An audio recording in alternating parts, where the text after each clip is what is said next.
Shalom a todos, muy buenas noches, Laila Toblet Kulam. ¿Cómo están amigos? Bienvenidos. Bendito Hashem para el estudio del Tanakh en esta noche de martes, como ya hace un año larguito llevamos estudiando. Bendito sea el nombre de Hashem por permitirnos eso. Vamos a dedicar este estudio para el éxito de nuestro querido amigo Noé Pérez Muñoz, que Akash Baruj Hu multiplique grandemente la obra de sus manos y también Besra Hashem que sirva para la protección de las fuerzas de defensa de Israel que están combatiendo desde hace ya un mes a nuestros enemigos. Besra Hashem que toda esta luz que tratamos de estudiar entre todos sea lo que le dé fortaleza a nuestros soldados. Bueno, Baruch Hashem, estamos ubicados en Shmuel Bet, ¿cierto? O sea, segunda de Shmuel, capítulo 7. Estamos, acabamos hace una semana diciendo que David trajo el arca hacia Jerusalén y ya la dejó allí, establecieron una tienda y empieza este capítulo diciéndonos que David tenía paz, descanso con todos sus enemigos, no había problemas y entonces en ese momento tiene un pensamiento, ¿cierto? Entonces dice que David pensó: yo moro en una casa de cedros, mientras el arca de Hashem mora en medio de tiendas de tela, ¿cierto? Se lo contó al profeta Natán, diciendo que la intención pues era construir un santuario para Hashem, y el profeta Natán le responde al rey: haz lo que esté en tu corazón, porque Hashem está contigo. Entonces aquí estamos viendo que eh, Akash Baruj Hu, perdón, que el profeta Natán asume que Hashem está con David en este proyecto, en esta empresa, ¿ok? Sin embargo, el Tanakh nos dice que aquella misma noche la palabra de Hashem vino al profeta Natán y le dijo: tienes que decir a David, ¿debes tú mismo edificarme una casa para que more en ella? Porque yo he morado en una casa desde el día en que hice subir, no he morado en una casa desde el día en que hice subir de Misraim a los hijos de Israel hasta el día de hoy, sino que estuve andando de continuo en una tienda y en un tabernáculo. Durante todo este tiempo he estado andando entre todos los hijos de Israel. Hubo una palabra que hablara yo con una de las tribus de Israel a las que mandé pastorear a mi pueblo Israel, diciendo: ¿por qué no me han edificado ustedes una casa de cedros? Ahora le debes decir a David: yo mismo te tomé del apacentadero de seguir el rebaño para ser el caudillo sobre Israel, y estaré contigo donde quiera que vayas. Ciertamente cortaré tus enemigos de delante de ti, haré un gran nombre para ti, como el nombre de los grandes de la tierra. Y ciertamente señalaré un lugar para mi pueblo Israel y lo plantaré, y residirá realmente donde está y no se le perturbará. Y los hijos de la injusticia no van a afligirlo como lo hicieron al principio, aún desde el día en que puse jueces al mando sobre Israel, y ciertamente te daré descanso sobre todos tus enemigos. Y Hashem sigue diciendo aquí en la visión que le da el profeta Natán, la cual él retransmite a su vez al rey David: eh, cuando tengas que yacer con tus antepasados, entonces levantaré ciertamente un descendiente después de ti, que saldrá de tus entrañas, y estableceré con firmeza su reino. Él es el que edificará una casa para mi nombre, y ciertamente estableceré el trono de su reino firmemente hasta tiempo indefinido. Yo mismo llegaré a ser su padre, y él mismo llegará a ser mi hijo. Cuando él haga mal, entonces ciertamente lo censuraré con la vara de hombres y con los golpes de los hijos de Adán. ¿Ok? En cuanto a mi bondad, no se apartará de él como si se la aparté a Shaul. Y entonces, según todas estas palabras, el profeta Natán retransmite a el rey David lo que le está diciendo, a Kadosh Baruj Hu, ¿cierto? Y entonces una vez escucha David esto, lejos de enojarse, eh, agradece por la situación, porque en realidad que él fue tomado de estar con las ovejitas, de ser apartado entre sus hermanos, de que no lo querían, de que estaba lejitos, ¿cierto? Y entonces, en ese orden de ideas, él agradece a Hashem lo que ha logrado hasta ahora, ¿cierto? Y acepta pues lo que ha dicho Hashem hasta ese momento, ¿sí? Luego de eso, finaliza pues diciéndonos que David también le pide a Hashem que se guarde esa promesa, que la descendencia de él siga reinando en Israel y que precisamente sea a través de sus descendientes, a través de lo cual se construya la casa de la santidad. Esto al final, pues sabemos que lo hizo el hijo del rey David llamado Shlomo Amelech. Muy bien, esos son los versículos del capítulo 7. Vamos a analizar algunos detalles sobre este capítulo. ¿Listo? Lo primero que vemos es que una vez ya está el arca en Jerusalén y David tiene paz de todos sus enemigos, ahora tiene una gran idea y es construir la casa santa. Ah, ok. Construir la casa santa. Baruch Hashem. Esto nos enseña que una vez que está uno en paz, uno debe hacer algo más por Hashem. ¿Sí? Mientras hay ocupaciones, mientras la mente está ocupada con guerras, con problemas, con situaciones difíciles, es muy complicado poder tener la paz de servir a Hashem con toda la tranquilidad. Sin embargo, debemos esforzarnos en hacerlo. Pero aquí nos está dando ejemplo de Abimelech de que una vez no tenía ya problemas por ningún frente, de una vez pensó, hay que elevar algo más. Hashem dejó una misma en la Torah, que es que elegiría un lugar para poner allí su nombre y allí se construiría una casa sagrada. Eso hay que llevarlo a cabo. ¿Listo? Muy bien. Entonces, siempre el camino es la paz. ¿Sí? La paz es tan difícil que nosotros tenemos 5.784 años en este mundo y todavía nos estamos matando. Todavía estamos en guerra. Y ya esas guerras han perdido el sentido original que tenían tal vez. Ahora son un poco de radicales que quieren asesinar personas nada más, que viven de la sangre y eso no está bien. ¿Sí? Entonces, es una pequeña reflexión de que la Shalom siempre debe ser prioridad para todos. Ahora bien, aquí tendría que surgirnos una pregunta. Si David está refiriéndose a la intención de construir el Bet HaMikdash, ¿cierto? Toda vez que ya está Israel asentado en la tierra, ya podría llegar a ser el momento. La pregunta es la siguiente: ¿cómo supo David en qué lugar construir el Bet HaMikdash? ¿Sí? Esa es la pregunta. ¿Por qué? Porque hasta ahora no nos ha manifestado la Torá, no nos ha manifestado el Tanaj, algo que Hashem diga, he escogido esta ciudad para que mi nombre habite allí. Hasta este momento no lo ha dicho. Hasta este momento que estamos en Shmuel Bet, Peret Zain, estamos en capítulo 7. Entonces la pregunta viene a ser, ¿y entonces cómo David llegó a concluir que era Jerusalén esa ciudad escogida? ¿Alguien sabe la respuesta? Aunque ya la vimos un poco atrás, la hemos visto un par de veces atrás, pero quisiera escucharlo, saber si alguien lo recuerda.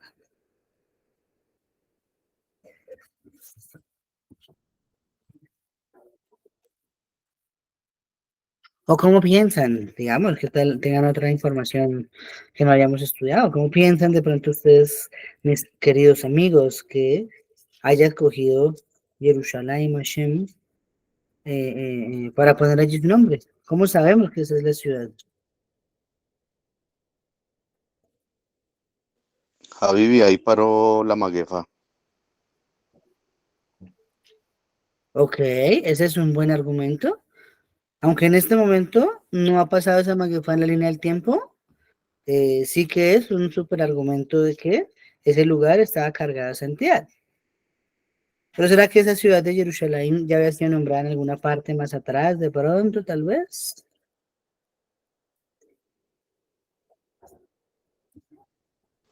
Vamos a hacer un... Melquisedec habitaba ahí.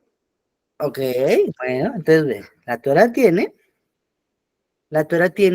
dos alusiones a la ciudad de Jerusalén en dos pasajes. Uno acaba de decirlo, mi querido amigo Joseph, ¿cierto? O sea, la primera es Malquisedec, rey de Shalem. Eso lo vimos en la parasha Lech, ¿cierto? Malquisedec, rey de Shalem. Pero también en la parasha que acaba de pasar en Bayera, Abraham Avinu sube al monte Moriah y hace la atadura de Yitzhak Avinu y le pone como nombre a ese monte Jireh, ¿cierto? Hashem Jireh, Hashem proveerá. Entonces, si unimos las dos palabras, Jireh y Shalem, pues ahí hay una pequeña Jerusalén, ¿listo? Entonces digamos que bueno, eso tampoco es muy diciente de por qué es escogida como la ciudad sagrada, ¿sí? Pero aquí en el chat nos escribe Daniel, porque a Jerusalén no se puede descender. Muy bien, él sí recordó la lección, Baruch Hashem, con la cabal, mi querido Daniel. Entonces, a ver, recordemos algo. La Torah nos dice, Shalosh Regalim, 3 veces al año, cada varón debe subir a la ciudad que Hashem escoja para poner allí su nombre. En la fiesta de Pesach, en la fiesta de Shavuot y en la fiesta de Sukkot, ¿cierto? Entonces, la misma de que se debe ascender 3 veces al año a Jerusalén, entonces está mencionada en el contexto de que debe subirse a Jerusalén. Entonces, regresando un poquito del cassette, resulta que en una de las huidas de David, cuando lo perseguía a Shaul, nos cuenta el Tanaj que él se fue y se quedó en Ramá, en la ciudad donde vivía el profeta Shmuel. Entonces, Shmuel estuvo asesorándolo porque ahora iba a ser el rey de Israel, David. Entonces le estuvo dando consejos, lo estuvo educando, pero David le dijo algo muy importante. Dijo, bueno, tenemos mis votos por cumplir, tenemos mis votos por hacer. ¿Dónde será la ciudad en la cual debe construirse la casa sagrada? Entonces, Shmuel dijo, no, vea que yo la verdad no sé y no me he sido revelada tampoco. Entonces, nos cuenta el Tanaj que ellos se sentaron y estuvieron estudiando. Hasta ahí, pues digamos que normal. Se sentaron y estuvieron estudiando. Pero el Midrash Tanhum amplía y dice, bueno, ¿y qué estuvieron estudiando? Primero, repasaron la Torah, toda, desde Bereshit hasta Israel. De Bereshit a Israel, a detalle, minucia por minucia, versículo a versículo, así como estamos estudiando el Pardes, no apareció información. Entonces dijeron, bueno, pero hay más escritos sagrados, se fueron al libro de Yehoshua bin Nun. Entonces resulta que en el libro de Yehoshua bin Nun está la repartición de las tierras por tribus, ¿sí? Entonces, claro, cuando se empieza a estudiar, todos los territorios normalmente dicen, el territorio de Yehuda subía por acá y bajaba por allá. El territorio de Rubén subía por allí y bajaba por acá, ¿cierto? Solo hay un pedazo en toda esa repartición que no tiene ninguna bajada. Está ubicado en Yehoshua, capítulo 18, versículo 12. Esa es la cita, esa es la fuente para saber por qué fue escogida Jerusalén como la ciudad sagrada.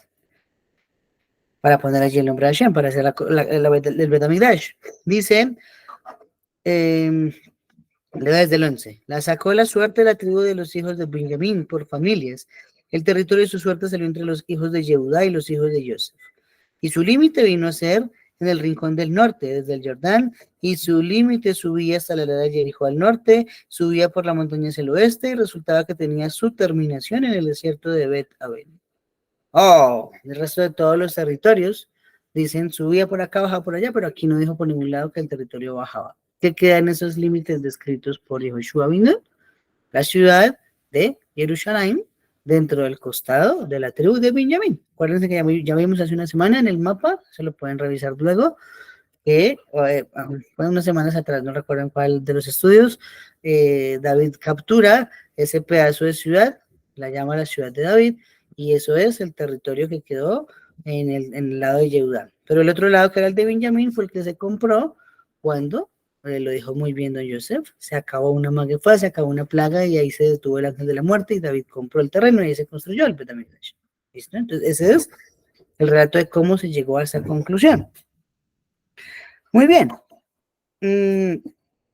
Entonces, para cada situación que sucedía con David Amelech, él siempre tenía una tefilá. Era muy grande el nivel de él, ¿sí? Creo que nadie estaba a ese nivel, porque incluso los sabios dicen, había muchos que eran tal vez más sabios en la Torá que David. El mismo Moshe, Aarón, los mismos Sabot, no sé, Shlomo, pero David tenía un arma secreta que los demás no tenían. ¿Cuál era? Los Teilim. Cantar a Hashem, alabar a Hashem con música, ¿sí? Eso requiere gran talento, eso no es para cualquier persona. Yo puedo pasar horas, días y no puedo componer una melodía, una letra coherente, pero David siempre tenía un rezo para todo. Así que los invito para que estudien que en este momento de la historia se compone el Salmo 132. Ahí estamos en el 132, es donde David está pidiendo a Hashem que bendiga el proyecto de la construcción de una casa sagrada. ¿Listo? Muy bien.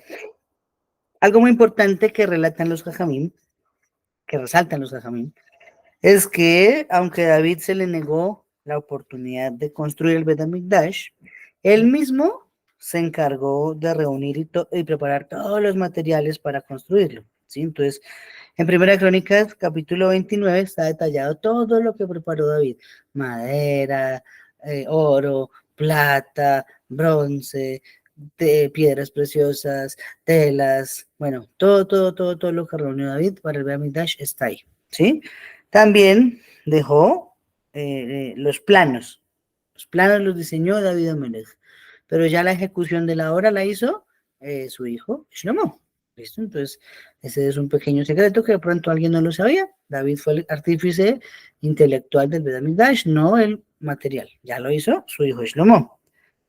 Así se logró pues que al final la Shejina se estableciera en esta tierra. Pero vamos a resaltar algo muy importante, adelantándome unos capítulos, varios capítulos más. Resulta que cuando Shlomo fue a construir el Bet HaMikdash, él también hizo su tarea de reunir muchos materiales para la construcción. Entonces él también reunió oro, plata, bronce, piedras preciosas, telas, en fin, todo lo reunió también Shlomo. Entonces estaba la donación de David, la donación de Shlomo, ¿sí? Nos cuenta la Gemara que Shlomo no quiso utilizar para los objetos más sagrados lo que había guardado su padre David. Esto se debió a algo. Se debió a que más adelante el Tanaj nos va a mencionar que hubo una hambruna en Eretz Israel que duró varios años, ¿sí? Y no se supo cuál fue la causa hasta el tercer año. Ahí lo descubrieron. Eso será un tema de estudio más adelante. Pero el problema vino a ser que durante esos años, pues, sálvese quien pueda. Lo que Shlomo dijo es que cómo era posible que teniendo reservas de oro, reservas de plata, reservas de bronce y todo lo que hemos mencionado, el gobierno, el rey, no hubiese destinado eso para alimentar a toda la población de Israel. Eso hubiera atenuado el hambre durante los años de escasez. ¿Por qué? Porque uno no debe hacer casas para estudiar Torah ni sinagogas cuando hay escasez. No es momento de eso. Primero está la vida. Ayer, por ejemplo, hablábamos con los muchachos cuando estábamos después de Shaharit estudiando. Entonces, nos preguntábamos, ¿no? Ustedes saben que al frente del ejército de Israel siempre sale un soldado con su fusil, pero también lleva un maletín con un Sefer Torah grandote. Entonces salió una pregunta y dijimos, bueno, ¿y qué pasa si en ese momento ese emboscado está permitido que se deje matar o que salve la Torah o que la deje la Torah y salga corriendo? En fin, ¿no? Más o menos tratando de concluir, el pensamiento que se logró desarrollar es que en ese caso debería salir corriendo y salvar su vida, porque el Sefer, aunque es la santidad más grande que hay, se puede volver a hacer otro Sefer. Cuesta dinero, pero se puede volver a hacer. No, en cambio, la vida de una persona que es una Torah viviente, eso sí no se puede recuperar. Entonces, en ese orden de ideas, tendría permitido, bueno, no sabemos si es a la Jalema C, pero a esa conclusión llegamos todos, se debería poder salvar la vida para que siga siendo una luz para todo el mundo, ¿sí? Estoy de acuerdo con esa afirmación, la hizo nuestro amigo Yehuda ayer. Entonces, de ese modo, pues, Shlomo dice, no, si no se salvó la vida de Israel, como por qué deberíamos aprovecharnos de ese oro. Sin embargo, sí lo utilizó para cosas de menor santidad, recipientes, cucharas, platos, vasos, en fin, desagües y cosas así que requerían de esos materiales. Muy bien, una frase muy importante de estas palabras que le dedica Akadosh Baruj Hu a través del profeta Natán para David, es el versículo 9 que donde él está diciendo, resultaré estar contigo donde quiera que en efecto vayas, y ciertamente cortaré a todos tus enemigos de delante de ti, y ciertamente haré para ti un gran nombre, como el nombre de los grandes que hay en la tierra. Oh, el nombre de los grandes que hay en la tierra. ¿Quiénes son los grandes que hay en la tierra? Bueno, Masejet Pesachim 117b nos menciona que se refiere a los Abot, ¿sí? Los tres patriarcas, ellos son los grandes que hay en la tierra. Pero entonces viene una pregunta, por lo menos dentro de la tefilá, ¿cierto? Dentro del rezo, tenemos la amida. Y la amida siempre empieza Elohe Abraham, Elohe Isaac, Elohe Jacob. Pero Hashem está prometiendo que el nombre de David va a estar como el nombre de los Abot. Entonces, ¿qué pasó con el nombre de David? ¿Cierto? Porque no vemos que aparezca en la amida. Bueno, entonces, ¿cuándo vamos a hacer una bendición para cerrar las bendiciones de la Haftarah? Una de ellas termina diciendo Maguen David, ¿cierto? Maguen David, escudo de David. Entonces eso significa que dentro de todo lo que conocemos hoy en día, como nuestro Sidur, nuestro libro de rezos, libro de bendiciones, allí está cumplida esta promesa que le hizo a Kadosh Baruj Hu, que el nombre de David iba a tener una similitud de los Sabot, así como los Sabot están en la Amidá, empezando las 19 bendiciones, las 18 bendiciones. Ahora, el de David aparece cuando se está cerrando a estudiar el Tanaj, ni más ni menos. Bueno, Baruj Hashem cumple su palabra. Entonces aquí vemos que David siempre pensaba solo en torno a la Torah, ¿sí? Esto está basado en Devarim 12:10, pero por acá, déjenme un momento lo leo. Dice, pasaréis el Jordán y habitaréis en la tierra que Hashem vuestro Elohim nos hace heredar, y los dará reposo de todos vuestros enemigos alrededor y habitaréis seguros.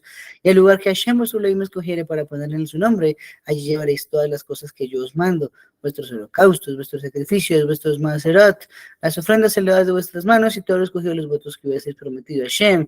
Y os alegraréis delante de Hashem vuestro Elohim, vosotros, vuestros hijos, vuestras hijas, vuestros siervos y vuestras siervas y el Leví que habita en tus poblaciones, por cuanto no tiene parte ni heredad con vosotros. Entonces, conclusión, este es el momento en que se está cumpliendo la promesa, ya estamos en Israel, hay paz. David inmediatamente piensa, hay que dar el paso siguiente. Esto es lo que piensa, no se queda quieto esperando a ver qué va a pasar. Muy bien. Algo importante, el Midrash Rabbah referente a este capítulo, en el cual se está resaltando que David tendrá un renombre como el de los Sabot, es que todo el que se esfuerza en la Torah en este mundo, ¿cierto? Luego será llevado en el mundo venidero a estudiar con los más grandes de la tierra. Esto quiere decir que aquel que se va a esforzar en la Torah en este mundo, cuando trascienda al mundo venidero, al Olam Abba, entonces, ¿qué va a hacer? Va a poder estudiar Torah con Shem y Eber, con Abraham, con Isaac, con Jacob, con Joseph, al Sadik, con Moshe, con Aarón, con David, con Shlomo, ¿cierto? Entonces, eso es para nosotros algo maravilloso, ¿sí? Un día escuchaba una charla del rabino Rabanillar, y él decía que el Olam Abba, cada quien lo va a ganar según el mérito que tenga, ¿no? Uno puede que haga un esfuerzo brutal para tenerlo, otro pueda que su esfuerzo haya sido algo muy mínimo. Eso dependerá de la dificultad con la que le costaba enfrentar el Yetzer Hara a la persona, ¿sí? Entonces, él mencionaba y dice, imagínense un deportista de élite, entonces imaginemos todos a Cristiano Ronaldo, un ejemplo, ¿sí? Digamos que hizo alguna obra que le hizo merecer el mundo venidero. Y lo van a poner en una yeshiva a estudiar con Rashi. ¿Será que Cristiano Ronaldo va a estar feliz? No. Entonces, el mundo venidero, aunque el concepto no es muy claro, no es muy definido porque nadie sabe cómo va a ser, un principio básico es que va a haber estudio de Torah. ¿Y qué vamos a estudiar? Bueno, pues hay un secreto en una Mishnah, en Masejet Hagigah.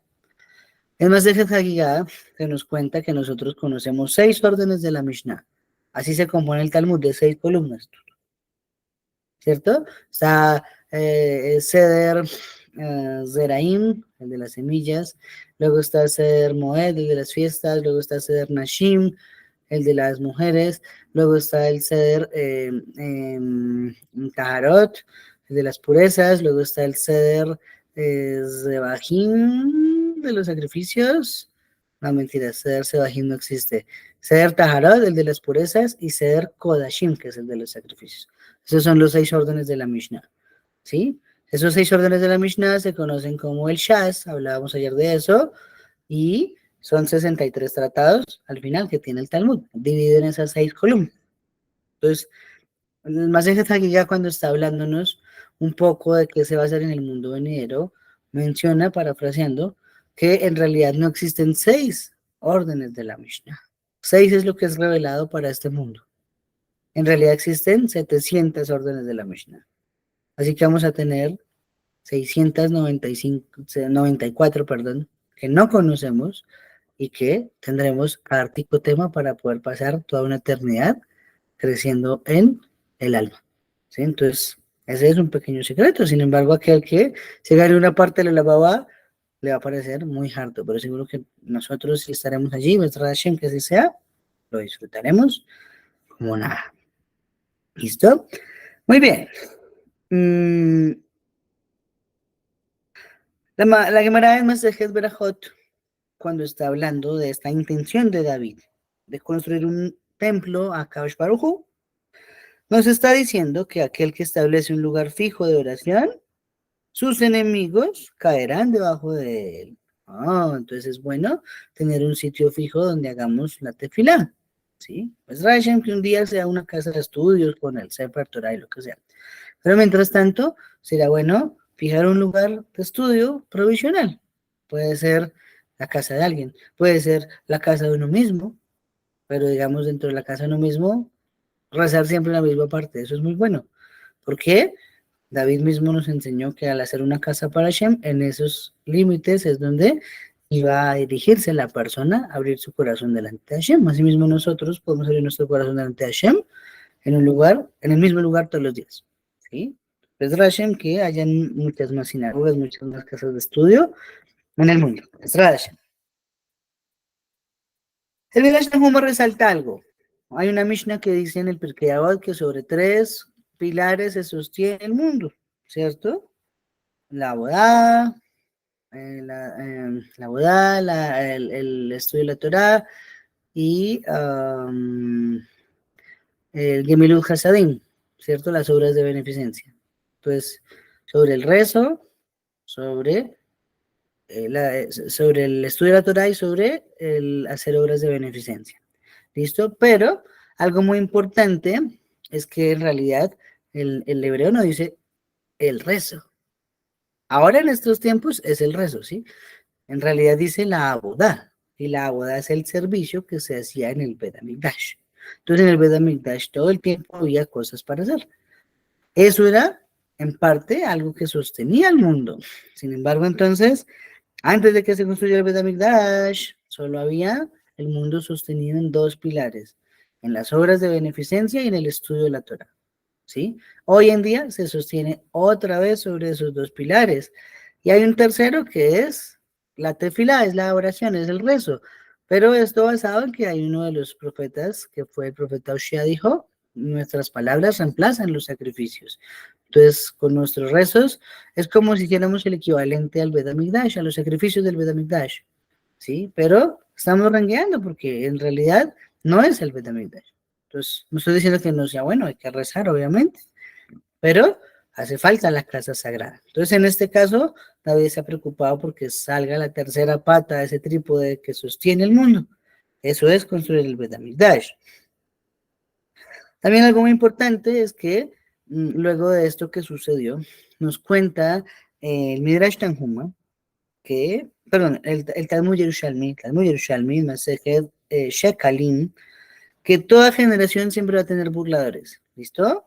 Pues eso no es nuevo de ahora. Lo que pasa es que ahora es más masivo, pero siempre han habido burladores, siempre. Y siempre los van a seguir habiendo. Resulta que cuando la gente supo que David tuvo la intención de construir la casa sagrada y Hashem no lo permitió, empezaron a burlarse de David, a decir que seguramente no era digno, que todo el esfuerzo que hizo para nada, que está acumulando y acumulando para algo que ni siquiera él va a haber construido. Entonces nos dice que David no se amargó, David se reía con ellos, ¿sí? Como, no sé, digámoslo de cierta forma, riéndose de la situación, riéndose de sí mismo. Y entonces es este momento en el que se compone Salmo 122, ¿cierto? Ese salmo nos empieza diciendo, yo me alegré con los que me decían, a la casa de Hashem iremos.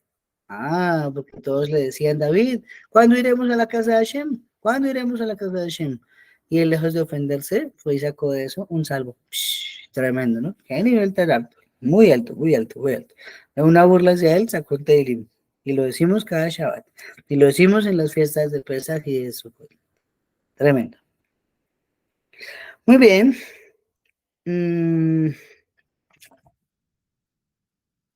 ¿Qué más tenemos por acá? Ok. Nos está diciendo que David está muy contento, diciendo, si esto no fuera suficiente que me has hecho rey sobre Israel, también hablas respecto a la casa de tu siervo hasta para un tiempo futuro lejano, y esta es la ley dada para la humanidad, oh Hashem soberano, ¿cierto?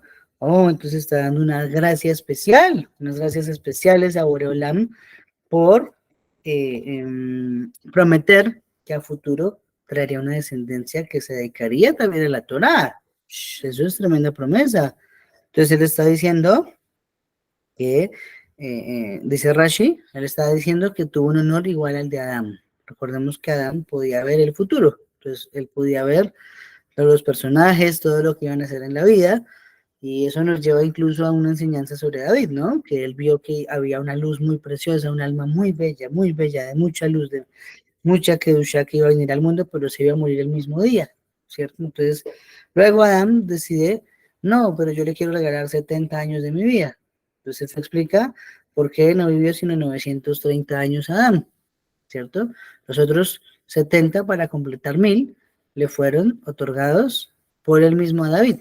Sin embargo, segunda parte de ese Midrash, segunda parte de ese Midrash, es que Adán se arrepintió cuando cumplió el año 930 y dijo, uy, no, yo no me quiero morir. ¿Y qué pasó? Hashem le dijo, ya no te voy a devolver los años a ti, tampoco serán para David. Entonces, ¿de dónde salieron? Ya lo estudiamos en otro contexto, que salieron de los años de Jacob Abinu y de Yosef Azarik. Por lo tanto, eso venía cargado de santidad, una santidad extra para David, para su misión en esta tierra. ¿Sí? Y cierra el capítulo mostrándonos que la humildad suprema de David nos está enseñando que él es rey. Él dice, soy rey por voluntad de Hashem, mas no porque yo lo merezca. ¿Sí? Entonces, a pesar de que ya era rey, dominaba sobre todos y todos sus enemigos alrededor tenían paz con él, tenía listo todo para construir el Bet HaMikdash, ¿sí? Trajo el arca a Jerusalén, aún así, nunca se le subió el ego y siempre estuvo sereno, siempre estuvo calmado. Y por lo tanto, eso es algo demasiado destacable en un líder. Listo, muy bien, vamos a entrar al capítulo 8 que tenemos aún tiempo para analizarlo. En el capítulo 8 nos dice el Tanaj que David procedió a arribar a los Filistín, hizo juzgarlos y logró tomar de mano a los Filistinos Metec Amá y derribó a los moabitas. Oh, está hablando ahora de otra tierra, primero los Filistín, pero ahora los moabim. Y los midió con un cordel, haciendo que se acostaran sobre la tierra para medir 2 cordeles para darles muerte y un cordel para conservarlos vivos. Y los moabim llegaron a ser siervos de David para llevar tributo. Bueno, varias cosas de batallas con los enemigos cuando no se vencían por completo, se hacía con ellos acuerdos para trabajar y traer impuestos. ¿Sí? El primero que hizo eso fue Yehoshua bin Nun. Hubo una tribu de las 31 naciones que habitaban en el Esquenán que llegó allá disfrazada diciendo, no, es que hemos escuchado todas las maravillas de Hashem desde los plagas, desde la salida de Israel, la apertura del mar, el maná, la entrega de la Torah. Bueno, entonces venían y estaban muy bien informados. Y Joshua, ni el Sanedrín, ni Pinhas, Cohen Gadol, ninguno se le ocurrió consultar a Hashem si eso estaba bien, si esos conversos tocaba recibirlos. Ellos le abrieron la puerta a todos, pero resulta que no fueron conversos al fin. Cuando se dieron cuenta eran habitantes de una de las tierras, pero ya no se podía deshacer porque se hizo un juramento en el nombre de Hashem y había un documento. Si el documento incluye una promesa con el nombre de Hashem, eso es inquebrantable, inquebrantable. Entonces, ¿eso qué significa? Que luego de eso, lo que acordó Yahushua con ellos fue que se iban a quedar de aguateros y leñadores cuando se elevara el Bet HaMikdash. ¿Listo? Seguimos haciendo un pequeño resumen. Entonces nos dice que David derribó a Hadadezer de Sobá, junto al río Éufrates, capturó 1.700 hombres de caballo y 20.000 hombres de pie, procedió a desjarretar todos los caballos, pero dejó los que estaban en 100 caballos de carro. Sí, también Damesek puso guarniciones en Siria, los sirios llegaron a ser siervos de David para llevar tributo, pues ahí está, otro provecho que se le puede sacar es los impuestos, ¿por qué no? Claro, David tomó escudos circulares de oro que estaban sobre los cervos de Hadadezer y los trajo a Jerusalén, ¿sí? ¿Qué más nos dice por acá?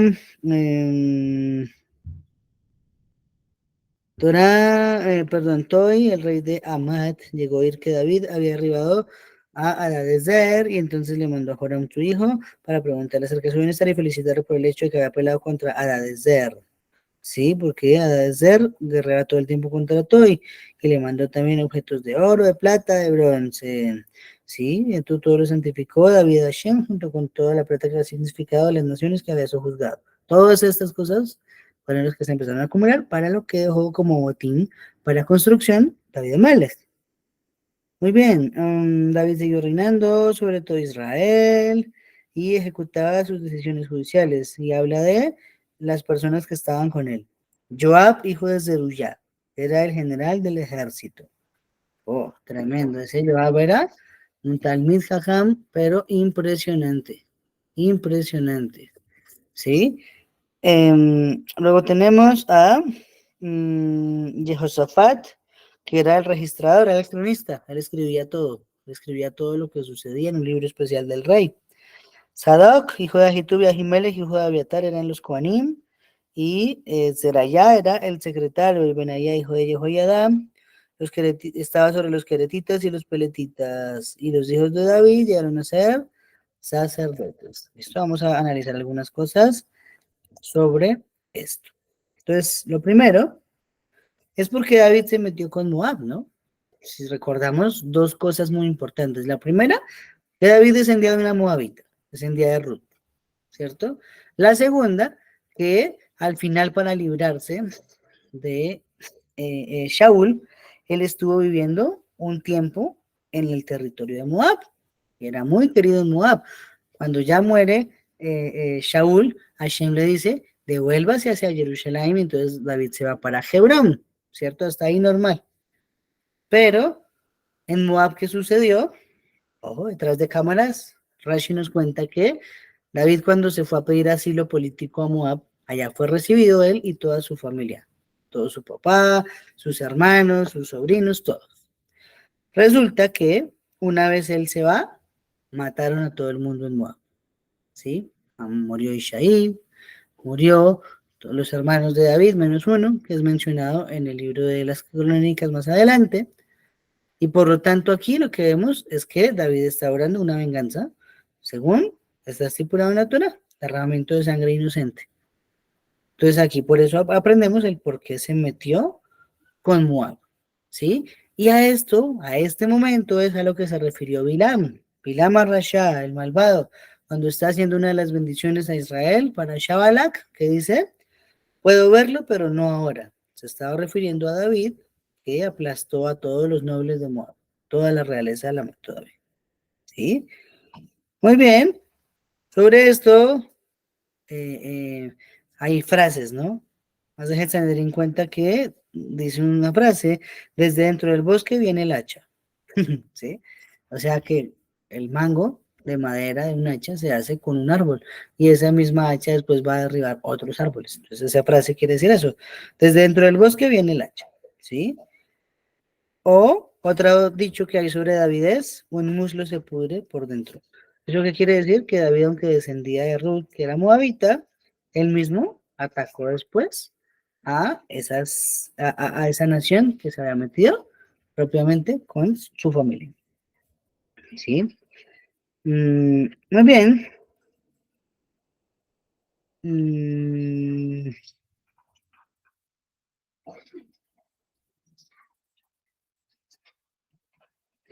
Ok, ta, ta, ta, ta. ¿Por qué dejó 100 caballos? Es la pregunta. Si nos dice que había miles de ellos, hay una mitzvah sobre el rey de Israel que la Torah nos dice no tendrá muchos caballos. Entonces es el motivo por el que dejó 100. 100 todavía en números para caballos no se considera mucho. Entonces por eso él lo hizo al pi Torah, al pi alajá, y solo tuvo 100 caballos. Ahí están mencionados en esta guerra. ¿Sí? Ok, ya con Shlomo fue diferente porque él sí trajo demasiados caballos y lo hizo traer de Misraim. Entonces esas fueron unas violaciones propiamente que hizo Shlomo más adelante. ¿Sí? ¿Qué más tenemos por acá? Ah, ya, ¿por qué está todos estos relatos de guerras y de saqueos referente a, de botines referente a David después de la intención de construir el Bet HaMikdash? Calva Homer, ¿cierto? Que se está refiriendo a que a través de estas guerras ordenadas por el mismo Kaush Baruj Hu, lo que hizo fue empezar a reunir todos los materiales necesarios para el Bet HaMikdash. Entonces así fue que él pudo reunir todo lo que dejamos, ya lo dijimos, como reserva para el Betamigdash. Eshnei Lujot Abrid, los Jajamim señalan, resaltan que David se hizo un renombre para Hashem porque ningún otro rey es en el mundo, perdón, logró el mérito de cumplir las instrucciones de Hashem y caminar sus caminos. ¿Sí? Ningún rey. Más adelante se va a mencionar solo a uno, al rey Hizkiyahu, que toda su vida fue la cosa más brutal entre reyes, ¿sí? Dice que nadie llegó a ser como él, ni antes ni después que se volviera Hashem con todo el corazón, con toda el alma, con todas sus fuerzas. Después estudiaremos sobre él, ¿sí? Pero, aún así, aunque tuvo una conexión grandísima con Hashem, pues no pudo superar a David. Ya lo dijimos por qué, ¿no? Porque David tenía la habilidad del canto, aparte de la habilidad del estudio de la Torah.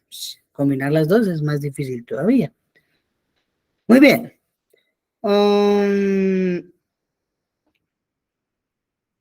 Al final nos menciona al general Joab, ¿sí? De mis personajes favoritos del Tanaj, la verdad. Joab, ya sabemos que no solamente era el general del ejército, era la cabeza de esa generación, junto con su hermano Abishai. ¿Y por qué está nombrado acá Joab y no Abishai? Si Abishai fue el jefe del Sanedrín y Joab no, ¿cierto? Bueno, aquí nos está diciendo Rashi que esto se refiere a que el concepto de juicio y justicia en Israel tenía que ver con David y con Joab, ¿sí? Porque David dictaba una sentencia para juzgar a la gente en Israel y el que ejecutaba la sentencia era Joab. Entonces, sin embargo, uno era ente de control del otro.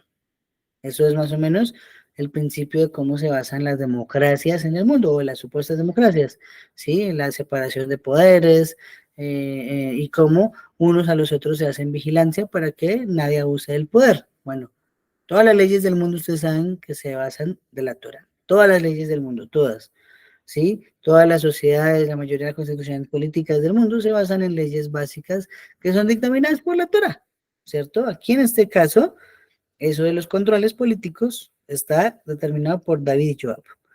¿Sí? Y la Gemara amplía en Masejet Sanedrín, página 49a, que si no hubiese sido por David que estudió la Torá, Joab no había sido capaz de hacer la guerra con éxito.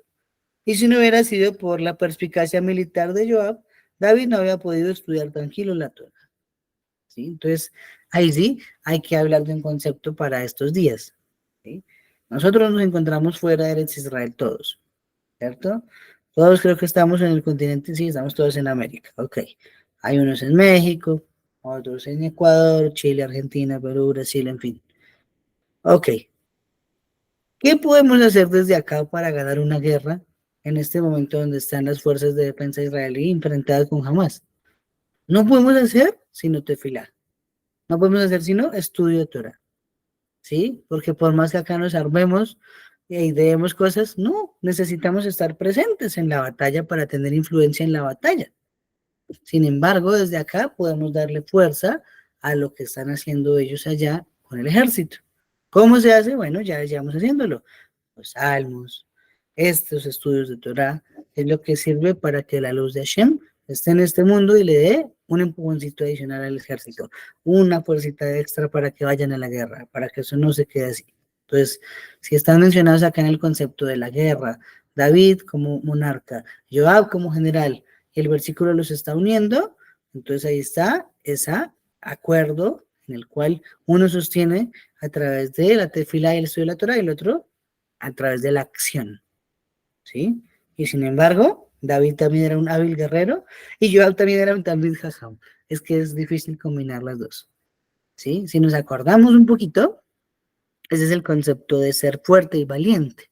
Cuando Hashem le dice a Yehoshua, Hazak, Hazak, Benit, Hazak, ¿cierto? Esfuérzate y sé valiente. ¿Qué él está diciendo? Está diciendo, esfuérzate. ¿Cómo se esfuerza uno? Estudiando Torah. Esto es esforzarnos. Son las 9:16 de la noche acá en Colombia. En Chile yo creo que son 2 horas más, 1 hora más. En México tal vez 1 hora más. En fin, ustedes están también muy cansados, igual que yo. Todo el día tuvimos que trabajar, todo el día tuvimos que dedicarnos a otros asuntos. Tenemos que madrugar en pocas horas. Entonces esto requiere de un esfuerzo. Esto es esfuerzo. Dedicar 1 hora cada martes a estudiar el Tanaj. Eso es un esfuerzo bravísimo. ¿Qué es ser valiente? Ser valiente es que mañana, cuando salgan a la calle, practiquen lo que están estudiando, ¿sí? ¿De qué me sirve a mí estudiarme la Mishnah de cómo se realiza el Kiryat Shema? ¿Sí? No hago el Shema en las mañanas y ya, ¿sí? ¿De qué me serviría enseñarle a todo el mundo sobre los tefilín si yo mismo no me pongo los tefilín? Entonces eso significaría que soy fuerte, pero no soy valiente. Y hay que tenerlas ambas. Entonces, eso lo quiero resaltar porque David y Joab eran muy buenos los dos. Ambos podían haber sido el que sosteniera estudiando la Torah o el que hiciera la guerra, y sin embargo, se dividían las tareas y quedaban muy bien. Muy bien.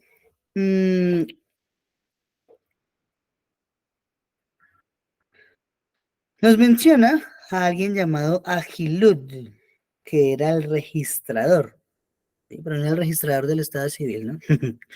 Ese registrador, ¿qué era lo que hacía? ¿Cuál era su tarea? Rashi nos dice que era el que escribía los casos de alajá, los casos alágicos, ¿sí?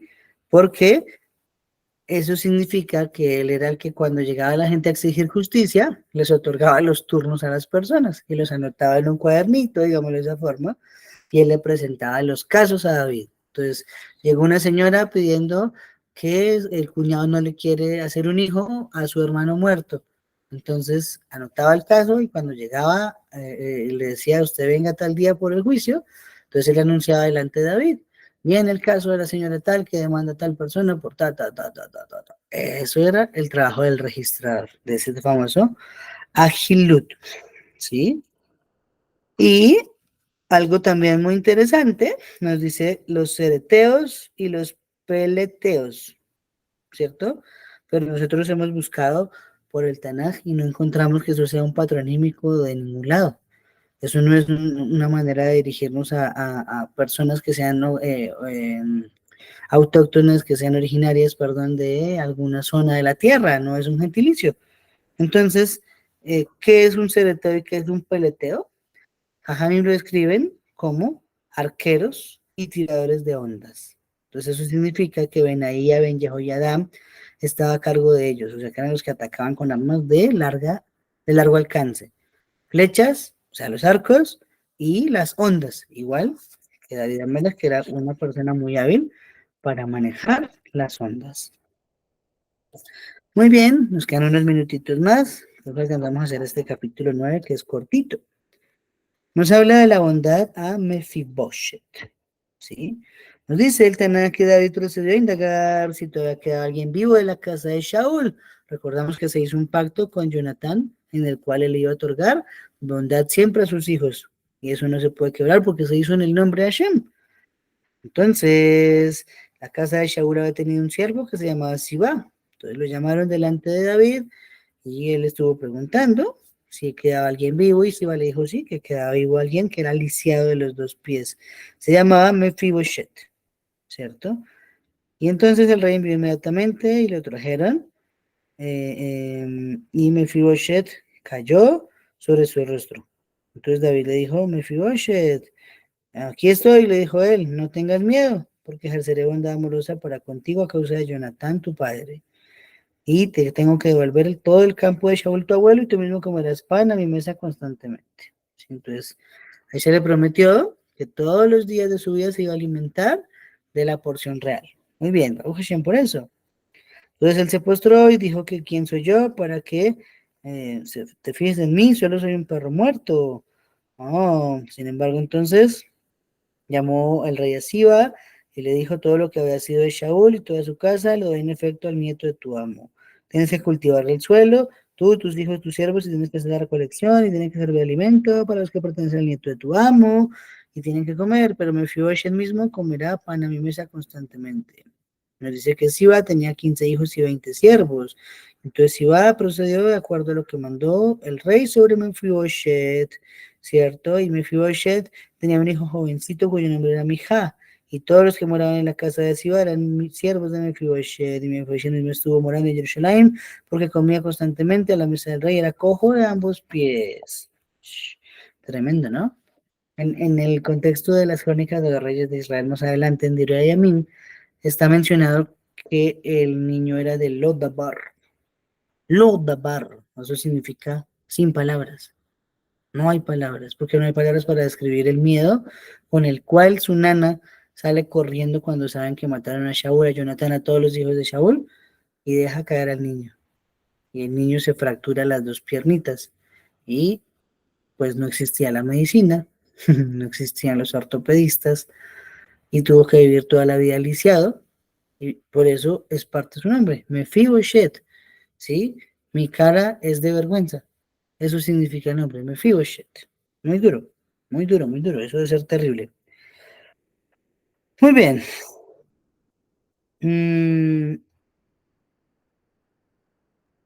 Lodabar también tiene otra explicación, más según Masejet Shabbat, página 56a. Se está refiriendo a que Mefiboshet era carente de todo asunto de Torah. Por eso es que se lo llama Lodabar. ¿Sí? Eso era lo que le vendió Siba a David. Sin embargo, en el versículo 5 dice Milodabar, Milodabar. Eso cambió la frase porque ya no dice sin palabras, sino Milodabar. ¿Sí? Sino ¿quién? Sin palabras. Entonces eso viene a representar, dice la Gemara, que en realidad David cuando habla por primera vez con Mefiboshet encuentra que en realidad es un muchacho lleno de asuntos de Torah. Y sí es un tal mijo. Lamento. Por eso tuvo el mérito de estar alimentado por el de Israel toda su vida. Muy bien. Algo muy importante. Miren esta alajá. Esta es alajá del rey de Israel nada más. Según 1 Shmuel 8:14, Rashi nos enseña que allí está insinuado que el rey de Israel, ¿cierto? El monarca, el rey de Israel tiene el poder de tomar campos y viñedos y darlos a sus siervos. Oh, esa frase por acá en este país fue muy famosa en la campaña del presidente hace años, porque él hablaba de unas cosas llamadas latifundios improductivos, ¿sí? Hablando aquí de que hay grandes extensiones de terreno de personas que no la usan ni para agricultura ni para ganadería, por lo tanto, si no la utilizan, si no la tienen solo por tener un pedazo de tierra y un latifundio es más de 10,000 hectáreas, entonces esos terrenos deberían ser expropiados y entregados a campesinos que así lo necesiten. ¿Sí? Así se ha desarrollado una ley en este país, y lo sé porque estoy trabajando con esa empresa que se llama la Unidad de Restitución de Tierras Despojadas, ¿sí? Es uno de los clientes con los que estoy trabajando, Baruch Hashem.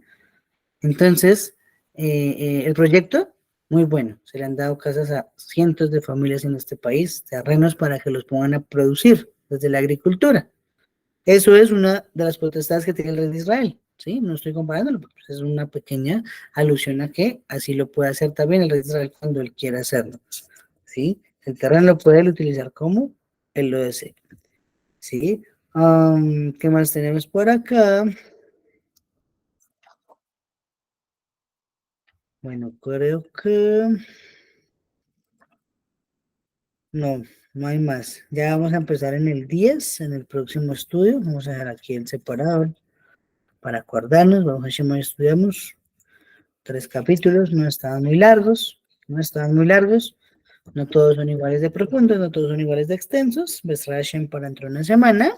Entonces vamos a tomar desde el 10 en adelante. Creo que nos va a dar 10 y 11 y tal vez hasta el 12. No, 10 y 11 nada más porque el 12 sí tiene mucho para analizar. Entonces será el tema dentro de una semana. Baruch Hashem. ¿Alguien, amigos, tiene alguna pregunta? ¿Algún comentario de lo que hemos estudiado esta noche?